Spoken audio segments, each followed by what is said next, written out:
Hello नमस्कार, का हाल बा? सब ठीक बानू? मेरे साथ सौभाग्य जी हैं, जो कि ये भी इनकम टैक्स इंस्पेक्टर हैं। और अभी हम लोग ट्रेनिंग पे जा रहे हैं। इनकी पोस्टिंग दरभंगा में है और इनका घर भी दरभंगा है।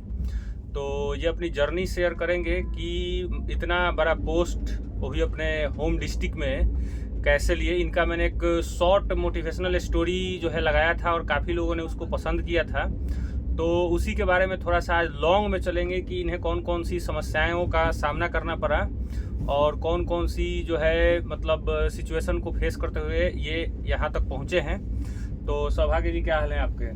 सब बढ़िया है और भगवान की दया से आप लोग का आशीर्वाद है। चलिए, तो इन्होंने एक जो कम्युनिटी पोस्ट पे इनका पोस्ट डाला हुआ था, उसी चीज़ को हम लोग लेके चलते हैं। जैसे कि इन्होंने डाला था कि 2014 में इनका इंटरमीडिएट हुआ।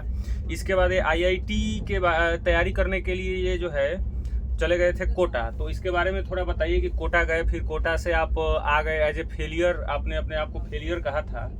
तो उसका क्या मतलब जर्नी था? देखिए, एक्चुअली 2015 उस समय की बात है जब सभी हम लोग के एज के टाइम में, एज के ग्रुप को सभी को था क्या कि इंजीनियरिंग करना है, ठीक है। बहुत ज़्यादा चला हुआ था उस समय, क्रेज था इंजीनियरिंग करना है, ठीक है। तो मेरा भी एक ही था कि 12th के बाद डायरेक्ट बना लिए कि वो इंजीनियरिंग करेंगे। तो उसके बाद उसका सपना सोचे। तो हम लोग दरभंगा में उतना बढ़िया से तैयारी होता नहीं है, तो पहले प्लान बनाया कि कोटा चल जाते। 12th के बाद गए थे कोटा, ठीक है। 2015 था, 12th हो गया कोटा, उसके बाद चले गए। कोटा जाने के बाद छोटा सा शहर है दरभंगा। अब कोटा में इतना भीड़ देखे स्टूडेंट सबका, 1 महीना भी नहीं हुआ मेरा जो ब्रेन फेड मोमेंट होता है ना, वहाँ पर क्या करे क्या नहीं करे कुछ समझ नहीं आ रहा था। इतना भीड़, इतना कंपटीशन, सब हर दिन एक रूटीन लगा हुआ था। सुबह 6 बजे उठो और शाम में 7 बजे तक आओ, फिर कोचिंग से फिर कब पढ़ो कि मतलब कुछ हमको कुछ समझ में नहीं आ रहा था। तो उस समय कुछ हम डिसाइड नहीं कर पा रहे थे, तो हम छोड़ छाड़ के आ गए घर अपना।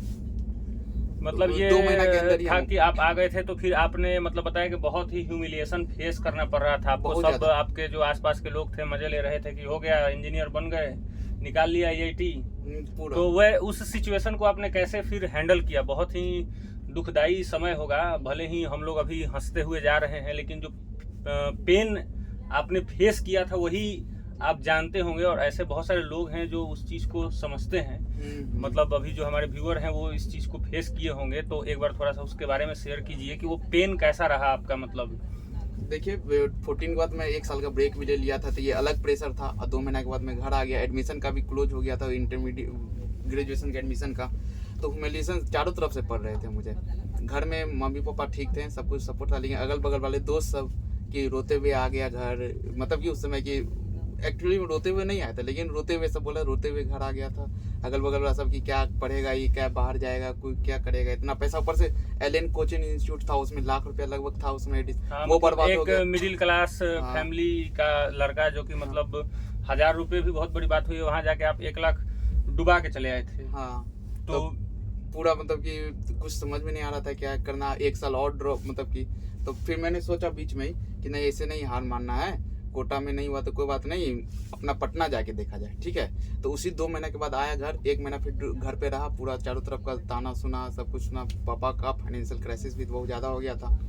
लेकिन हम फिर प्लान बनाए कि नहीं, ऐसा नहीं रहना है घर पर, और नहीं तो माहौल और ख़राब हो जाएगा, ठीक है। तो फिर उसी समय हम प्लान बनाए कि नहीं, पटना जाते हैं। पटना में अभी क्या कि कोई ऑप्शन बचा नहीं था, ग्रेजुएशन का एडमिशन ख़त्म हो गया था। तो सोचे कि क्यों ना जब ड्रॉप मारे तो पटना में ही जाके जितना 6 महीने या 8 महीने मेरे पास जो बचा हुआ है उसमें जाके किया जाए। मतलब जो डिप्रेशन वाला सिचुएशन था उसमें आपको समझ में नहीं आ रहा था करना क्या है, पैसे बर्बाद कर चुके थे आप। उसके बाद जो है फिर आपने फाइनली डिसीजन लिया कि आपको पटना जाना है। तो पटना कब आए थे आप? पटना में करीब अगस्त या सितंबर में पटना आया था, वही 2015 14 में ही 14 का। अच्छा। मतलब कि जून जुलाई में मैं कोटा गया था। फिर अगस्त में फिर मैं पटना गया। और फिर आप बताए थे कि 15 में आपने ग्रेजुएशन के लिए मतलब 1 साल आप ऐसे ही ड्रॉप आउट। हाँ, ड्रॉप आउट था 1 साल। तो 15 में आपने जो है मतलब फिर से एडमिशन लिया और आपकी तैयारी जो है शुरू हुई। तो एसएससी के बारे में आपको कैसे पता चला, कब पता चला कि एसएससी देना है? इसका भी एक अलग कहानी है। मुझे आइडिया नहीं था जनरल कंपटीशन में जाना है। तो मैं एक कोचिंग में चला गया, ठीक है, दरभंगा में ही, ठीक है। कोटा पहले विजन में था, तो विजन में 1 साल जो था 6 महीना वहाँ तैयारी किया, लेकिन वहाँ रिजल्ट नहीं आया। जेई मेंस निकला था, एडवांस नहीं निकला था। तो मन किया कि या मतलब कि कोई इंस्टीट्यूट में नहीं, नाम प्राइवेट कॉलेज में करने का मन नहीं था। तो प्राइवेट कॉलेज नहीं आया तो फिर मैं दरभंगा आ गया, फिर जनरल कंपटीशन में घुस गया। तो एक कोचिंग है दरभंगा में ही, तो उसमें घुसा तो कोई आइडिया था नहीं कि बैंक करना है कि एसएससी करना है। तो ज़्यादातर मैं दोनों बैच में जाता था, ठीक है, ऑल बैंक। तो वहाँ पर मुझे 6 महीने या 8 महीने लग गए कि कौन मेरे लिए सूटेबल रहेगा, ठीक है। बैंकिंग का देख के लगा मुझे कि रीजनिंग उजनिंग पजल उजल थोड़ा मतलब कि भास्ट था मेरे लिए, तो उस टाइप से मैं कर नहीं पाया। तो मैं 6 से 8 महीने के बाद शिफ्ट हो गया, अपना पूरा प्लान चेंज करना है, मुझे करना है तो सीजीएल ही करना है, एसएससी, उसके अलावा बैंक में नहीं करना। फिर आपने बताया कि मतलब ये सब था और पहले आप पैसा बर्बाद कर चुके थे घर का, तो आपका फाइनेंशियल क्राइसिस भी हो रहा था। तो उसके बीच में आप बता रहे थे कि आपने जो है पहला जॉब एक कॉन्ट्रैक्ट बेसिस का पकड़ा था, उसके बारे में थोड़ा बताइए लोगों को, क्योंकि लोगों के दिमाग में बैठा रहता है कि मैं तो सीजीएल ही निकालूंगा। मैं इसलिए ये चीज़ यहाँ पे मतलब विशेष रूप से बोल रहा हूँ कि आप एक छोटे जॉब को पकड़ के भी आप आगे की तैयारी कर सकते हैं। तो एक बार उसके बारे में बताइए कि कौन सा जॉब था, कब आपको मिला? 2-3 साल 15 के बाद मैं 2 साल का जनरल कंपटीशन में था, ठीक है। हाँ। तो कुछ मेरा तैयारी चल रहा था, सीजीएल का एसएससी का जो चल रहा था। उसी दौरान मुझे दरभंगा में एक वैकेंसी निकली थी एग्जीक्यूटिव असिस्टेंट करके। तो उसमें एक्चुअली वो कंप्यूटर ऑपरेटर था, और हर एक पंचायत में एक कंप्यूटर ऑपरेटर का बहाली उस समय हो रहा था। तो कॉन्ट्रैक्ट बेसिस पे था, तो मैंने फॉर्म भर दिया, ठीक है। और आ गया, उसमें टाइपिंग और कंप्यूटर का टेस्ट लिया था। टाइपिंग इंग्लिश हिंदी दोनों था, तो वो तो एसएससी का कर ही रहा था, तो उसमें इंग्लिश हिंदी आता ही था। तो उसमें फिर मैंने टाइपिंग दे के निकल गया उसमें। तो पहली पोस्टिंग मुझे एग्जीक्यूटिव असिस्टेंट की थी, और घर से करीब 25 किलोमीटर दूर था, ठीक है। तो फिर मेरे सामने ये भी चैलेंज था कि अब ये तो 15,000 का नौकरी है, कर लेते हैं कैसे तैसे, हमको अपने पिताजी पर डिपेंडेंट नहीं रहना पड़ेगा। मैं जो भी पढ़ाई लिखाई या ट्रैवलिंग का खर्चा होगा वो हो जाएगा इससे। हाँ। लेकिन ये सबसे बड़ा चैलेंज था मेरे लिए कि पढ़ाई कंटिन्यू कैसे किया जाए, ठीक है। तो एग्जीक्यूटिव असिस्टेंट का नौकरी था। अब मैंने सोचा कि अब बुक मैं लेके जाता था, लैपटॉप लेके जाना था मुझे ऑफिस में, पंचायत अपना लैपटॉप लेना था, तभी जॉब मुझे दिया गया था। तो मैं कॉपी बुक सब लेके जाता था, पंचायत का भी काम करता था 2 घंटा अपना वहाँ पर सेट, मैथ का सेट बनाया, और जो हुआ पूरा मैथ बनाया वहाँ पर, याद किया, करंट अफेयर जो हुआ मोबाइल में देखा। मतलब आप जॉब भी कर रहे थे, जॉब के अलावा जो है पढ़ाई पे भी, मतलब दोनों काम को आप चला रहे थे। जैसे ही मौका मिला तो लोहा गर्म है मार दो हथौड़ा, जैसे ही मतलब मौका मिला लग गए। मतलब एक सेकंड का आप यूटिलाइज कर रहे थे, एक सेकंड जो है आपके लिए महत्वपूर्ण था कि किस तरीके से जो है जॉब को भी नहीं छोड़ना है और पढ़ाई को भी जारी रखना है। तो ये बहुत ही अलग तरीके का इंटरव्यू है। हम लोग जो है ट्रेन में जा रहे हैं, आप जैसा कि देख सकते हैं, हम लोग रांची के लिए निकले हुए हैं, और ट्रेन में जाते हुए जो है सौभाग्य भाई का इंटरव्यू जो है शूट हो रहा है। काफ़ी लोगों का जो है मांग था कि जो है ये शॉर्ट मोटिवेशनल स्टोरी है, इसको पूरा डिटेल में कि किस तरीके के कॉम्प्लिकेशंस सिचुएशंस को फेस करते हुए ये जो है आगे बढ़े। तो मतलब पहला जॉब चला, उसके बाद जो है एसएससी, रेलवे, बाकी की जो वैकेंसीज आई उसमें आपके क्या मतलब स्कोर वगैरह रहे, क्या जर्नी रही? देखिए 2018 में जॉब मिल गया मुझे, ठीक है। उसके बाद मैं पहला जॉब 2023 में मिला। ये 5 साल का भी जो पीरियड था बहुत टफ था।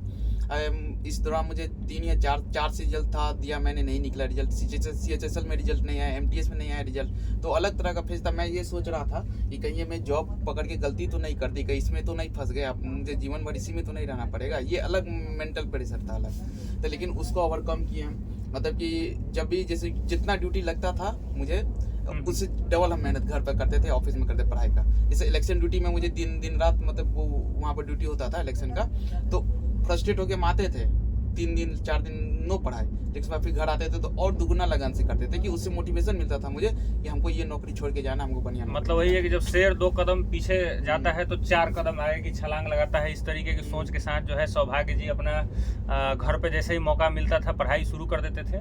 तो मतलब 2014 से 18 आपको 4 साल लगे पहले जॉब को लेने में, वो भी एक कॉन्ट्रैक्ट बेसिस का जॉब था, और उसमें आपको जो है काफ़ी परेशानियां झेलनी पड़ी। आप आगे बढ़े, फिर 18 से जो है उसके बाद एसएससी के क्षेत्र में आपको पहली सफलता कौन सी थी?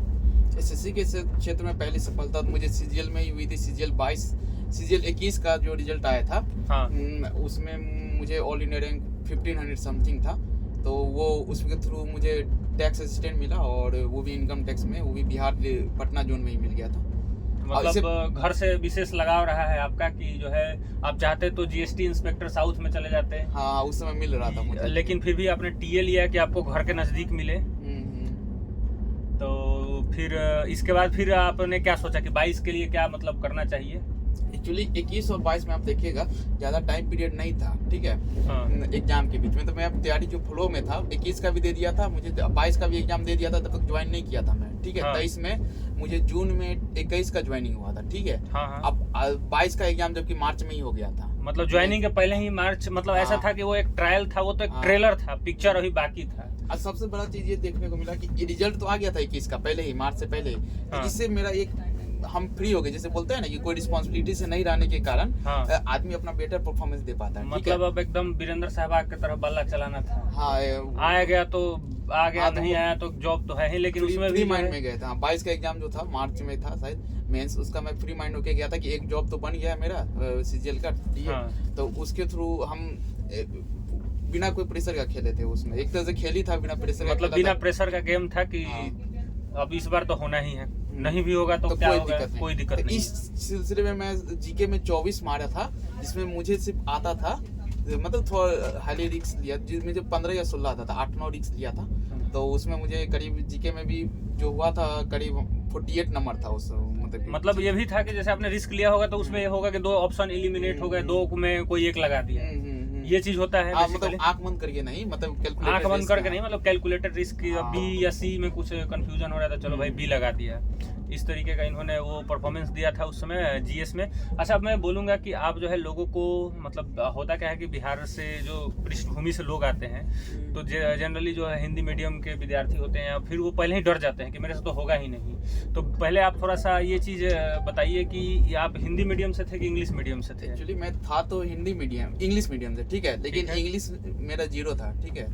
इंग्लिश में कुछ नहीं आता था, मतलब ना पेपर रीडिंग, लेकिन एक जो होता है ना, क्या कहते हैं, एक स्टेप बाय स्टेप जो देखा जाता, स्टेप तो सबको पता है ये करना, लेकिन कोई करता नहीं है, वो मैं भी नहीं करता था। पेपर रीडिंग, वोकैब, अलग अलग से ग्रामर, एरर, ये सब को अलग अलग बांट के मैं हर दिन उस पर वर्क करता था। तो 1 साल में मेरा इंग्लिश मजबूत हो गया। पहले कुछ नहीं आता था इंग्लिश में, अगर 25 का सेट बनाता था 25 क्वेश्चन का, तो उसमें मुश्किल से 7 या 8 सही होता था। और ये देखिए, अब जबकि इतना इंग्लिश, फिर मतलब कि भगवान का भी कृपा है, कुछ लक भी चाहिए इंग्लिश में आपको, 3-4 क्वेश्चन के लिए लक भी चाहिए था। हाँ, बिल्कुल। ताकि आप पूरी तरह से 45 का 45 क्वेश्चन जो मेंस में होता है उसमें आप श्योर शॉट नहीं कर सकते। चल, आपके पास पूरा बढ़िया मेरिट है तो आप 40 क्वेश्चन तक तो आराम से जा सकते, लेकिन 3-4 क्वेश्चन का लक चाहिए था, जो आप मारते हैं तुक्का तो उसमें हो जाता है। भगवान की कृपा था, जो मैं मेंस में 45 में करीब 44 सही हो गया था। चलिए, बहुत ही मतलब ज़बरदस्त। तो अब मैं एक एक करके पूछूंगा कि मैथ के लिए जो है आपने कौन कौन से बुक्स पढ़े, कौन कौन से टीचर को फॉलो किया। अब 20 सेकंड में उसको थोड़ा सा इलेबोरेट कर दीजिए। सबसे पहले मैं मैथ के बारे में बोलना चाहता हूँ। देखिए, जो भी बोलता है ना कि मैथ मैं सिर्फ एक टीचर से पढ़ा हूँ और उसके थ्रू बन के आया हूँ, तो वो झूठ बोल रहा है, ठीक है। मैथ आप हर एक टीचर का फॉलो करिए यूट्यूब पर, जो जिसका बेस्ट है। अविनय सर हो गए, गगन प्रताप हो गए, आवाज सैनी हो गए। आवाज सैनी का शॉर्ट्स आता है बहुत ज़्यादा बढ़िया, तो वो बहुत हेल्पफुल रहा था मुझे। और अविनय शर्मा का भी बढ़िया था, उसका एडवांस बढ़िया अविनय शर्मा का, गगन प्रताप का, सब कुछ बना। जो आपका चैप्टर बाय चैप्टर है उसको पहले एक बार थ्रोली रिवाइज कर लिया, सिर्फ और सिर्फ प्रीवियस ईयर पर फोकस करिए। प्रीवियस ईयर क्वेश्चन से ज़्यादा एक भी बाहर नहीं आएगा। प्रीवियस ईयर क्वेश्चन को 2-3 बार बना लीजिए, पूरा सफिशिएंट है। चलिए, ठीक है। फिर मैथ के बाद जो है इंग्लिश के लिए अभी आपने बताया कि मतलब आपने ऐसे वर्ड किया था, लेकिन एक टीचर के पॉइंट ऑफ व्यू से कि इंग्लिश आपने किस टीचर का पढ़ा था? इंग्लिश का सबसे पहले हर दिन मैं 40 से 45 मिनट पेपर रीडिंग देता था, वो जरूरी था। उससे आपका कम्प्रीहेंशन और क्लोज टेस्ट सब कवर हो जाता है। और ग्रामर आपका अगर बढ़िया नहीं है तो ग्रामर का एक मैं सजेस्ट करूँगा, कोई अमन वशिष्ठ का वीडियो में देख लीजिए, या नोट्स के लिए हम क्या कहते हैं, पैरामाउंट का इंग्लिश जो आता है, जो अभी नीतू मैम का, हाँ नीतू मैम का, उसका इंग्लिश के लिए सही रहेगा। और इरर आप बनाते रहिए, मिरर ऑफ कॉमन ईयर, या अमन वशिष्ठ का भी इरर प्रो आता है, उसे बनाइए। अब मतलब बेसिकली पहले एक टीचर को फॉलो कर लीजिए, किसी को भी, उसका प्रैक्टिस करिए। प्रैक्टिस के लिए कौन सा बुक सही रहेगा आपके हिसाब से? प्रीवियस ईयर का आपने जो किया था। हाँ, मैंने प्रीवियस ईयर का TCS का ही आता है। अच्छा, जो पिनेकल पब्लिकेशन का, या फिर जो और कोई हो, मतलब 2018 से लेकर अभी तक का, उसका सिर्फ और सिर्फ प्रीवियस ईयर जो TCS का एग्जाम दे रहा था। इसके बाद रीजनिंग के लिए कौन सा क्राइटेरिया आपने अपनाया, कौन सा तरीका? रीजनिंग के लिए देखिए, मैंने ज़्यादा उस पर मेहनत नहीं किया। रीजनिंग के लिए वो हर दिन जो सेट बनाता था मैं, तो रीजनिंग का प्रैक्टिस हो जाता था। उसमें जो क्वेश्चन मुझे नहीं बनता था तो उसका चैप्टर पता करके मैं ऑनलाइन जाके यूट्यूब पर देख लेता था, मेरा कंसेप्ट क्लियर होता था। फिर मैं वापस फिर सेट बनाने पे आ जाता था, उसका मतलब 2014 के भी एरा में यही करते आ रहे थे आप? मतलब उस समय तो थोड़ा यूट्यूब वगैरह नहीं था, तब का क्या मतलब अप्रोच था? तब तो ट्यूशन जो जाते थे कोचिंग ना, वहीं पर जो हाँ, तो सेट मिलता मतलब था एक बार जैसे बेसिकली आपने करा था टीचर से, उसके बाद जो छोटे छोटे डाउट्स आ रहे थे उसको आपने यूट्यूब से किसी टीचर के नोट से ऐसे किया था। मतलब यही ये कहना चाह रहे हैं कि पहले एक बार किसी टीचर को फॉलो कर लीजिए और उसके बाद जो है आप प्रैक्टिस कीजिए। फिर भी कुछ फंस रहा है तो यूट्यूब पे तो पूरा भरा हुआ है बहुत सारे टीचर जैसे के। जो क्वेश्चन फंसा 25 में आपका 4 क्वेश्चन फंस गया, ठीक है, तो चारों क्वेश्चन का कौन चैप्टर से बिलोंग करता है उसको नोट कर लीजिए, उसका कंसेप्ट क्लियर कर लीजिए जाके यूट्यूब पर। फिर तो से इस तरीके से आप इस चीज़ को फॉलो कर सकते हैं। और जीएस के लिए थोड़ा सा बताइए, क्योंकि आप तो एग्जीक्यूटिव असिस्टेंट रहे हैं, तो उस समय कैसे करते थे, मतलब पूरा कंप्लीट पैकेज कि आपने जीएस के लिए क्या क्या किया था, एक बार थोड़ा सा जीएस के लिए देखिए हम लोग, मेरा सक्सेस का बहुत ज्यादा श्रेय जाता है द पंडित को, ठीक है, जो Telegram the Pandit Telegram group. हाँ हाँ, वहाँ के नैपसुम भैया हैं और युवराज भैया हैं, वो सब जो एक प्रॉपर वे में हर दिन वहाँ रूटीन आता था, ठीक है, तो वहाँ रूटीन आता था, तो वहाँ जीएस का कंप्लीट रूटीन आता था, जो कितना जीके पढ़ना है, कितना करंट अफेयर पढ़ना है, और साथ में वो लिंक भी प्रोवाइड करते थे और सोर्स भी प्रोवाइड करते थे। तो मेरा ज़्यादा श्रेय जीके का जो भी होता था वहाँ से मैं कवर कर लेता था, उसका टारगेट कभी नहीं मैं बंद करता था, मतलब उसका हर दिन उसका जो टास्क आता था जीएस का वो मैं करके ही जाता था, हर दिन करता ही था। चलिए, तो ये भी बढ़िया आपने बताया। बाकी जो एक है टास्क बना लीजिए हर एक, जैसे जीएस का हिस्ट्री, ज्योग्राफी, सिविक्स, ये सब हर दिन थोड़ा थोड़ा पढ़ लीजिए, सिस्टमेटिक वे से बना लीजिए, करेंट अफेयर का सिस्टमेटिक वे से बना लीजिए, पूरा जो कंप्लीट हो जाए 4 महीना में। जब कुछ फ्रस्ट्रेशन हावी होता है तो उसके लिए कुछ थॉट्स दिमाग में आता था, कोई मूल मंत्र जो आपको मोटिवेट करे, इसके लिए आप क्या करते थे, थोड़ा सा अपना शेयर कीजिए। फ्रस्ट्रेशन तो बहुत था, क्योंकि उस वक्त से बहुत 14 से 18 23 8 साल, लगभग 9 साल हो गया था, कुछ रिजल्ट आ नहीं रहा था, तो वैसे ही हैंडल करते थे कि करना ही है, कुछ ना कुछ करना ही, नहीं तो कुछ और ऑप्शन है नहीं, माइंड में ये लेके चलते थे कि कोई और ऑप्शन है नहीं, इसी में लगना ही है। मतलब कि किसी you don't have plan B, it's do or die. Basically यही था कि करना ही है, रो के करो, गा के करो, जैसे करो, बस तरीका चेंज करो, मेहनत ज्यादा करो। होता था तो फिर मैं अपने घर का हालत देख लेता था, मम्मी पापा को देख लेता था, उससे बड़ा मोटिवेशन कहाँ है? उससे ज्यादा मोटिवेशन पूछ ही नहीं सकता है कि वो लोग इंतजार में बैठे हुए हैं कि मेरे बेटे का नौकरी होगा, आएंगे। तो इस तरीके से जो है आपका सीजीएल 22 में कितना रैंक रहा है? सीजीएल 22 में 156 रैंक था। 156 रैंक रहा और आपको बिहार मिला, और बिहार में भी आपका होम डिस्ट्रिक्ट में इनकी पोस्टिंग है, और इसके पहले भी ये टीए थे। तो अभी 3 महीना में 3 या 4 महीना में टीए का जॉब पड़ा, फिर तुरंत इंस्पेक्टर पे आ गया। 3 महीने जो है ये टीए का काम किए थे, उसके बाद जो है इंस्पेक्टर के पोस्ट पे हैं, और अभी हम लोग जो है ट्रेनिंग पे जा रहे हैं। बाकी के वीडियोज भी आएंगे ट्रेनिंग से रिलेटेड। तो आप लोगों को ये स्टोरी कैसा लगा आप कमेंट बॉक्स में बताइए। और सौभाग्य जी काफ़ी सौभाग्यशाली हैं कि मतलब इनको होम डिस्ट्रिक्ट मिला, ये सबसे बड़ा मतलब पीओवी है। फिर भी ये थोड़ा सा दुखी रहते थे उस समय कि इन्हें पटना नहीं मिला या होम डिस्ट्रिक्ट क्यों मिल गया। तो ये अपना अपना सोच होता है, कोई सोचते हैं कि घर पे नौकरी करे, कोई सोचता है थोड़ा दूर नौकरी करे, तो ये एक अलग चीज़ है। बाकी इनकी जो कहानी है वो कैसी लगी आप लोग कमेंट बॉक्स में बताइए। और बाकी के और भी ऐसे स्टोरी आएंगे और भी लोगों के, तो उसके लिए आप जो है चैनल को सब्सक्राइब कीजिए, बाकी लोगों के बीच शेयर कीजिए। तब तक के लिए नमस्कार। नमस्कार।